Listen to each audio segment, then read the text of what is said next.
Good afternoon, everyone.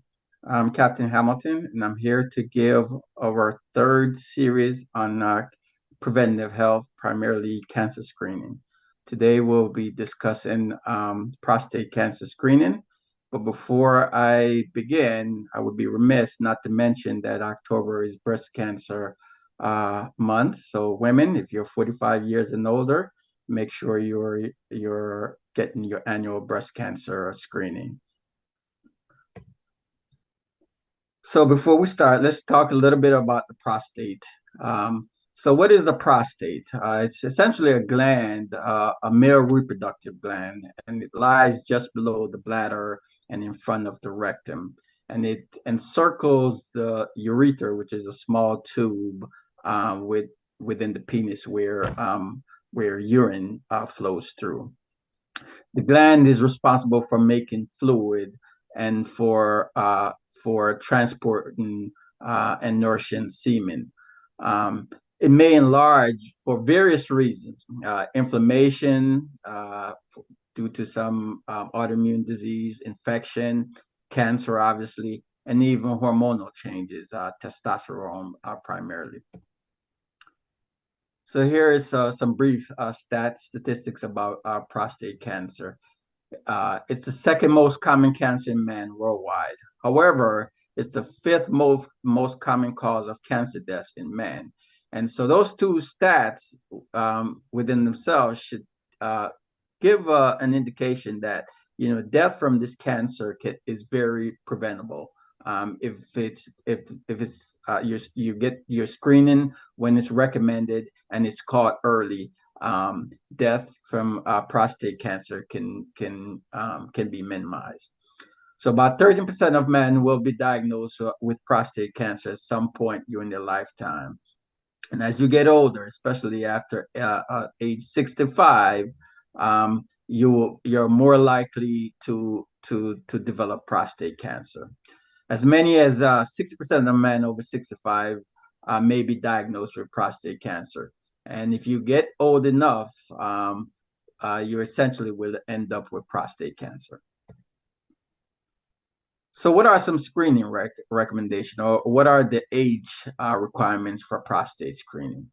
So if you're a high risk man, or you're in the highest risk category, at meaning that you have one or more first degree two or more first degree relatives with prostate cancer, then the recommendation is that you start at age 40. And first degree relative is consists of your brother and your father.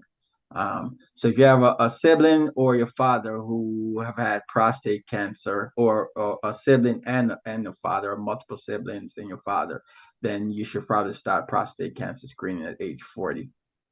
If you're African American, because Americans are at the highest risk, or blacks are at the highest risk for prostate cancer.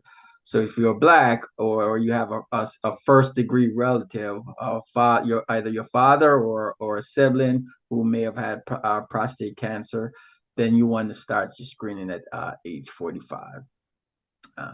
And if you're 50 years and older, you should have your at least by 50 you should obtain a prostate cancer screening. So what is the screening test that we use for prostate cancer? It's called a PSA, or prostate specific antigen. And essentially, it's a protein that's located in your prostate, and it's specific to the prostate. So your chance of having prostate cancer goes up as the PSA goes up, but it's not really a definitive indicator that if your PSA is high or low, that you have prostate cancer.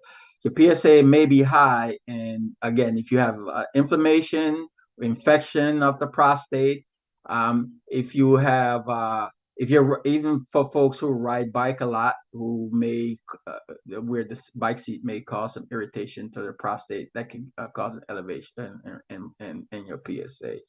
And a lot of men, especially as you get older, men may develop what's called BPH, or benign prostate hypertrophy, which is basically enlargement of the prostate, excluding cancer. They may see an elevation in the PSA level. So the PSA itself is not an indicator that you have prostate cancer, but it's a mechanism that we utilize to determine if we should further screen the individual for prostate cancer.